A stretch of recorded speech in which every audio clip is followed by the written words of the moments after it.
I would like now to introduce the mayor. We are extremely privileged to have Mayor Gina Ortiz Jones with us.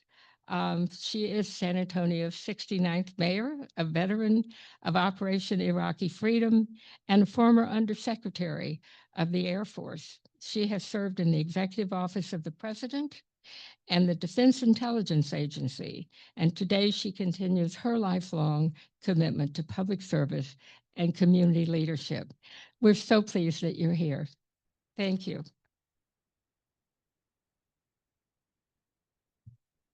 Let me move this out of here. You can stand. That's okay. I think I'm okay. Thank you, Chairwoman. I'm gonna move it if that's okay. All right. Good morning. Tell me where you're at 8:15 on a Saturday morning, and I will tell you what you care about. It was so funny. My poor staffer. We got here maybe just a little bit before 8 o'clock, right? And there weren't many folks here, and so she was. Now, Issa, don't get mad at me for telling this, but she said, "Ma'am, I'm not sure what this conference like. It's not shaping up like how it was explained to me. There's not very many people up there. Blah blah blah blah blah." Literally 5 minutes later, this kind of acted like Penn Station. Everybody kind of flowed in. It's kind of like a train had just unloaded. So it's really funny how your characteristics follow you in terms of how you arrive at various events. But I am very pleased to spend some time with you and chatted a little bit with Jim already. Thank you, Chairwoman, for your kind remarks and for your leadership over the many, many years. And my own experience with rail when I was assigned to Washington, D.C. would take it kind of up and down the corridor as needed. It is still on my bucket list to take that cross-country Amtrak. I need to do that. But I also got to see, obviously quite how efficient the rail system can be when I lived in Europe. And took that, I was assigned to Stuttgart, Germany, and so took that all over Europe. And that is just something that is not only good for the economy, but is just a good way to get around. So you have an ally and somebody with firsthand experience in terms of what that could be in our community, and frankly, how important it is. We challenge our own assumptions, given how quickly our own community is growing and how we need to get people to economic opportunities. So thank you again to the Rail Passengers Association for bringing RailNation to San Antonio. It's fitting that we're having this conversation here in a community that understands the need for the 21st century transportation infrastructure and the challenges for creating it. I want to, of course, thanks our folks, our local team, the San Antonians for Rail Transit. Your advocacy keeps this issue front and center in our community, and your work makes a real difference. I remember actually attending one of your meetings. I think you all were. It was not only the San Antonio to Austin piece, but I appreciated their thoughts on connecting it south of San Antonio as well. We've got quite a bit happening in our community. We're going quite quickly, and so we need to be thinking about where we are already seeing development, kind of like Wayne Gretzky says, right? You got to go where the puck is going to be, not where it is. And that really shows that we need to be thinking about connectivity beyond just really the center of Austin and San Antonio. So by 2040, right, just 15 years from now, Bexar County will add over 1.1 million people. So to put that in perspective from folks, because I know we've got a very diverse crowd here, we're talking about adding a city larger than Austin to our region in a decade and a half. It's kind of mind-boggling to think how fast we're growing here in San Antonio. The other piece that's important is that 1 in 10 kids in this country lives right here in Texas. 1 in 10. So some of these infrastructure investments are going to disproportionately impact the future of the country. And this growth isn't speculation. It is a demographic reality, and it demands that we think differently about how people will move through our city and our region. But we certainly don't have to wait until 2040 to see the transportation challenges we face. As the chairwoman unfortunately noted, you see it in the transportation blogs, apparently. They're visible today and unfortunately fall disproportionately on those who can least afford them. More than 200,000 of our residents, 7.5% of our households, don't have access to a vehicle. That's significantly higher than the Texas state average of 5.4%. And this issue is most acute in neighborhoods on our inner west side and southeast side, which have historically faced disinvestment and limited infrastructure.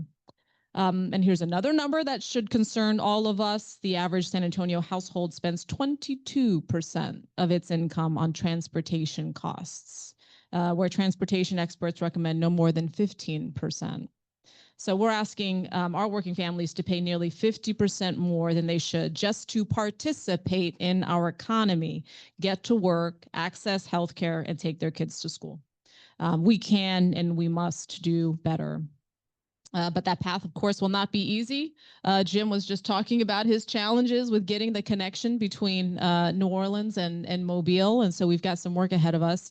But as mentioned as the chairwoman, you've got to continue advocating and make sure you get your mayor at your meetings at 8:15 in the morning on a Saturday. But we're facing uncertain funding, federal funding landscape, and of course local budget pressures. That last one really hits home there, making funding major transportation projects more challenging, which really just means we've got to be more creative, right? We've just got to be more creative. And this reality makes the work you all do advocating for robust national rail infrastructure and making the case for federal investment in transit more important than ever. We can't build transformational transportation infrastructure with local dollars alone, nor should we have to. We need federal partnerships, state commitment, and sustained advocacy to ensure transportation remains a national priority.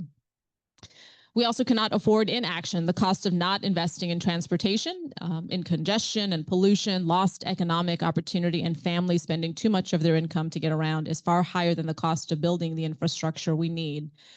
Earlier, when I mentioned, sometimes you can't help but put on hats that you wore previously in your life, right? And when we talk about the importance of investing in smart solutions like rail and more efficient transit, when I told you earlier, 1 in 10 kids in this country lives here in Texas, we have a significant role to play, again, in the future of our economy and of our workforce.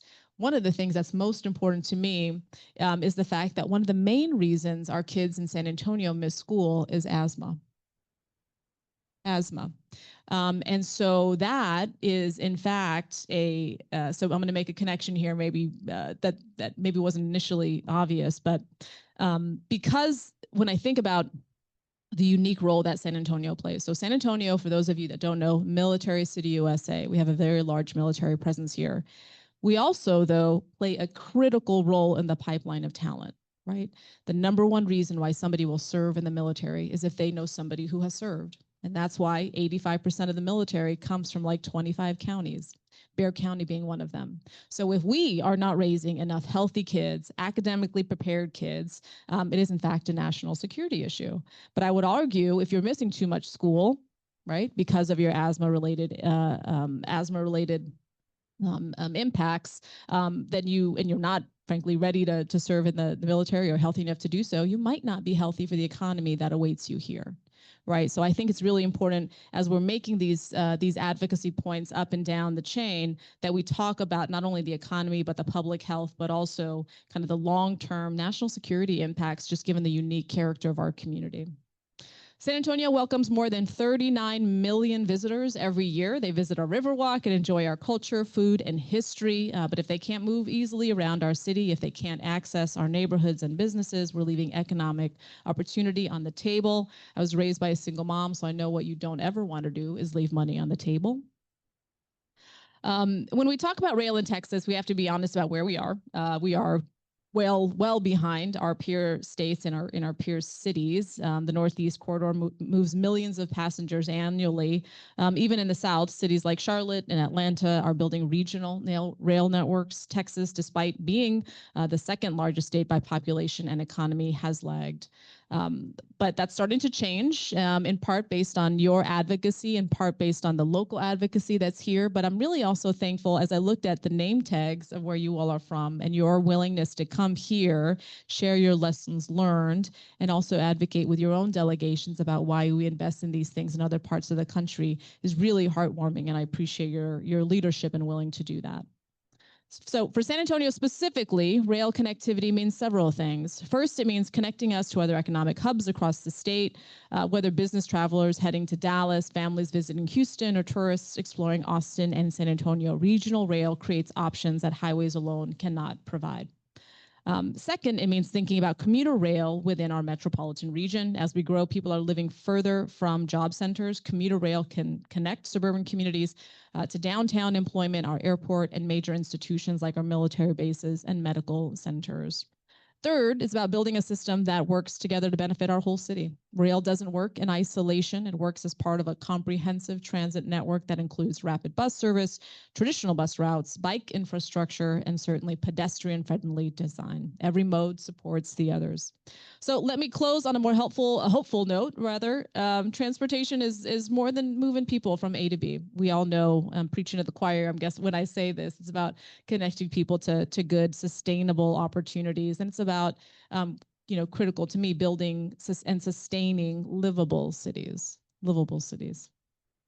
And I know each of you share that belief, otherwise you wouldn't be here, and it'll power our work to strengthen San Antonio's transportation system. Cities can plan, but state partners must prioritize rail infrastructure in their long-range planning and funding. And as mentioned again, we need federal partners to make transformational projects here. And we need organizations like the Rail Passengers Association to keep pressure on all of us, right? To hold cities, states, and the federal government accountable for building the transportation America needs, but the transportation infrastructure we deserve. Literally spend 5 minutes in Europe and it's like, why can't we have nice things? So San Antonio is ready to be a partner in that effort. We're ready to plan seriously for regional rail, and we're ready to integrate rail thinking into our long-term economic development and transportation strategy. And I'm so thankful that our San Antonio delegation is willing to be a good partner in that. And I'm confident that together we can build the kind of transit system that our growing city and region demand and deserve. So thank you again for being here. I wish you all a wonderful conference. And please, I hope you enjoy a little bit of the river walk. I'm sure you'll get there safely. But thanks so much. Take care.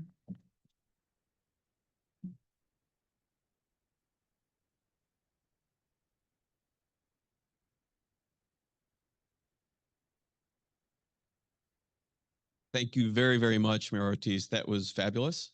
And you are, in fact, speaking to the choir. This is a group of folks that believes very strongly in the way that connecting people makes communities better. That's why we do this. That's why we're here on a Saturday morning at 8:15. Some of it is because of the train itself. People are excited about the train, but it's mostly about the people. And it's about the communities that we serve. So very, very much appreciate your remarks this morning. And thank you so much for being here.